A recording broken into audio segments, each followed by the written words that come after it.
China reportedly willing to maintain cooperation with Russia to cool tensions in the Middle East and open the Strait of Hormuz.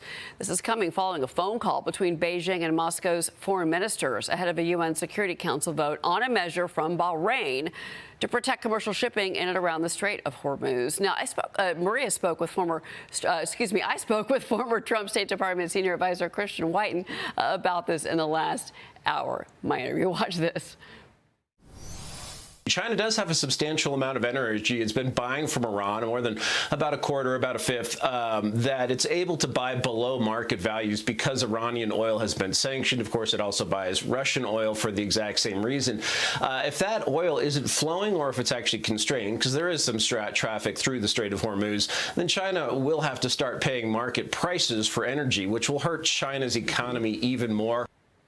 Joining me now, Gatestone Institute Senior Fellow Gordon Chang. Gordon, your reaction to what he said there and how this entire conflict is just going to further hurt the energy picture for China?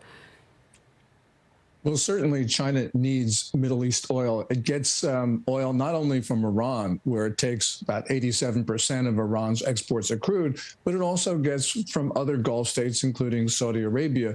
And they certainly would like the Strait of Hormuz completely open. But they are getting traffic through the strait. They are paying Iran. And so, the ceasefire proposal, I'm not exactly sure that it's in our interest. Pakistan and China have that 5-point proposal, which is a ceasefire and the opening of the strait. But it would leave Iran in possession of its highly enriched uranium, and it would leave Iran in possession of its ballistic missiles. So the better strategy for the United States is to win the war, because the Iranians are not going to negotiate in good faith. They haven't negotiated with us in good faith for decades. Well, and that's already been reported this morning that, if there's a 45-day ceasefire proposal, the Iranians aren't interested. They're more interested in attrition. Continue to hurt the economy of the United States, continue to keep the strait shut. That's their pressure point, and that's what they seem to be sticking with. I want to bring in Ryan Payne. He wanted to ask you a question. Ryan, go ahead. Yeah, it seems to me, Jordan, with the Strait of Hormuz essentially closed, there are some ships getting through. To your point, Russia seems to benefit more than anybody. Does that put China and Russia at loggerheads, given the fact that China wants cheaper oil and Russia, for the most part, benefits from higher oil prices? Well, there certainly is that inconsistency in position or difference in position. But remember, China is supporting Russia in Ukraine, and China is supporting Russia in other matters as well. So they have a durable partnership, and anything that helps one of them is going to generally help the other, with the exception of the matter that you just raised. But, generally speaking, the United States now faces a very powerful combination, and we shouldn't be doing anything that fuels that combination.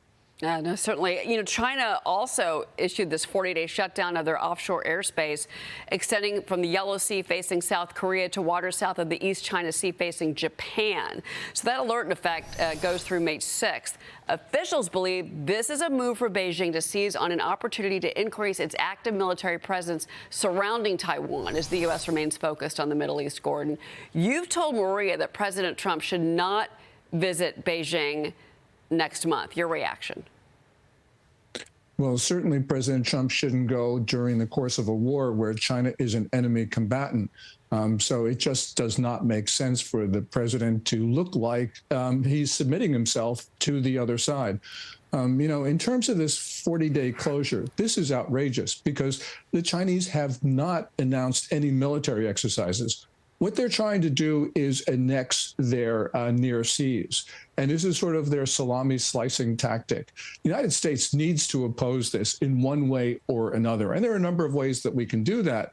But we cannot allow the Chinese to close off the global commons, because if the Chinese get away with it, other countries will do the same, and we will never have that open commons that we need. Remember, over 250 years of American history, we've had only one consistent foreign policy, and that is to keep the skies and the seas open and safe for everybody. And China is directly opposed to that, especially with this 40-day closure. Do you worry, though, that with the American military, with so many assets concentrated in the Middle East, that we're not going to have enough, basically, personnel to deal with this in the China Sea? Yes, I do worry about that. But the other thing, though, is that Xi Jinping has decimated his military with those relentless and intensifying purges. So China isn't very capable either. So this is a situation where China really can't take advantage of the U.S. taking military assets out of the Indo-Pacific and putting them into the Middle East. Thank God for that. All right. So the New York Times is reporting that China is dominating the global drone market, even as new regulations are making it increasingly harder to fly there due to Beijing's rising concerns about national security. Maria has done extensive coverage on drones and cutting our reliance on China. Here is a clip from her new Fox Nation special, The Enemy's Arsenal. Watch.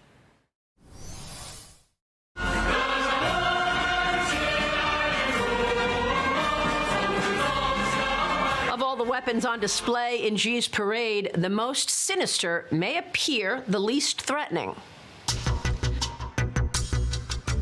As they were parading, they made a point of displaying not just the really cool tanks and armored personnel carriers and fighter jets and anti-ship missiles, but some really boring-looking trailers. Electronic warfare. So, Gordon, you're in this special, The Enemy's Arsenal. Give us your thoughts on this. Well, the important point here is that we have had last month over 4 of our important military bases foreign drones.